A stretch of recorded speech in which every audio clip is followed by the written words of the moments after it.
Home Secretary Priti Patel has defended this figure, this £54.2 million deal with France, in order to try and stem the rising number of migrants crossing the English Channel. There is a recognition, actually, with France that there is more that we need to do together to do much more collaboratively when it comes to returns.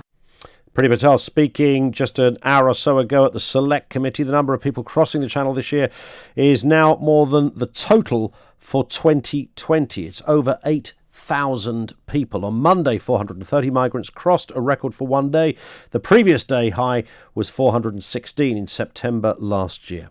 Priti Patel denied it was sending good money after bad, after a £28.2 million deal last November failed to limit the crossings. Why can't we get a grip of this migrant crisis? Let's speak to Tony Smith, former head of UK Border Force. Tony, afternoon to you. We've spoken so many times on this, it's hard to know where to begin, but let's look at it like this. Why can't somebody get this one right? Hello, Ian. Yeah, we have, haven't we? And this is another attempt by the government, by the Home Secretary, to stem the flows. As you said, we've got record numbers now coming across the English Channel, particularly in recent times of fine weather, which is really our best defence to our borders at the moment. So the investment is really because, there's a game of cat and mouse going on between the border force, the French border force, and the smuggling gangs. And the smuggling gangs, I'm afraid, have got a huge amount of resource behind them now, and they are moving people along the French coastline, into different areas where it's very hard for the current resource to be able to manage that and track that. So the idea is that by providing more resources into France, then we will be able to at least disrupt the boats more than we have been so far, but it's not a panacea. It won't solve the problem. You'd think there might be some kind of, drone technology or something, Tony, that you might be able to have sort of flying around and monitoring the coast of France. I mean, I'm sure they've thought about this. Well, that's, I think, part of the arrangement is that we're not just providing this funding for more boots on the ground on the French coastline, but also for technology that is aerial satellite surveillance technology. But of course, we can't actually operate that ourselves because this is on French territory. It's a matter for the French to surveil their own territory. But we are providing them with the capability to do that. So they have got more chance of keeping up with where the traffickers are moving to and the smugglers are moving to. So I hope, the whole package in itself will help to reduce the overall numbers. But I say this is international organised crime. They're making a lot of money out of it, Ian, and that's because people are prepared to pay anything between 5,000 and 10,000 euros just to get into one of those little dinghies. And all the smuggling gangs need to do is get them on the water. Once they're on the water, the French will not intervene.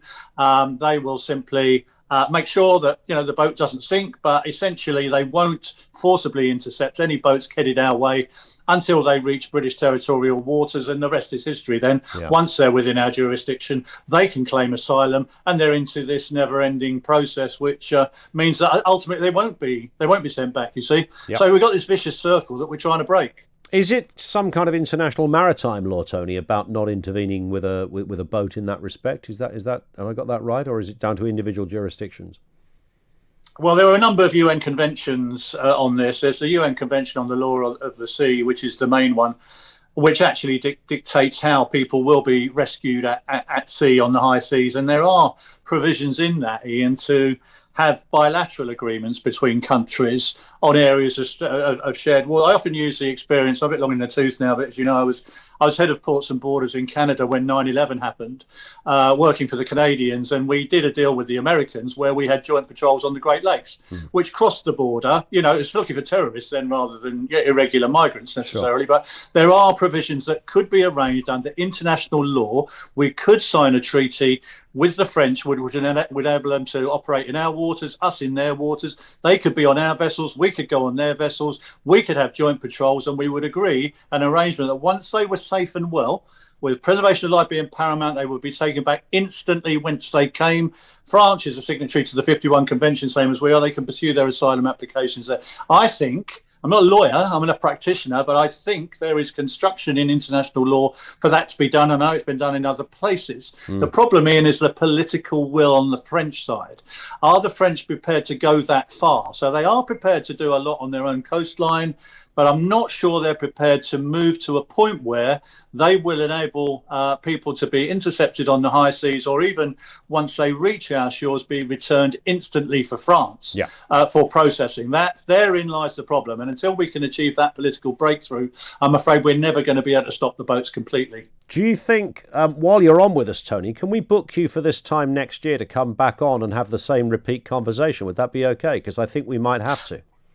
I think you better keep me on a rolling annual deal. Absolutely. Because I mean, we've been talking about this for 3 years now, and know, but I do think, to be fair, the new Nationality and Borders Bill is a bold attempt to try and break this cycle by distinguishing people moving between two safe third countries across a 26-mile waterway from the global crisis of 80 million displaced refugees around the world and the need for the Western world to take them. I think we do need to distinguish those two issues, because what we're dealing with here largely is international organised crime and human smuggling, and people will die, and and lots of people are making money out of it. So I think that this trying to have these two levels or two different tiers of refugee status based on where they've come from, how long they've been in the other country, and so on, and a new interpretation of Article 31 of the Convention is a bold attempt by the government. I shall watch with interest how it passes through the Parliament. Indeed. Tony, thank you. Tony Smith is the former head of UK Border Force. This was his jurisdiction in the last 3 years. Of course,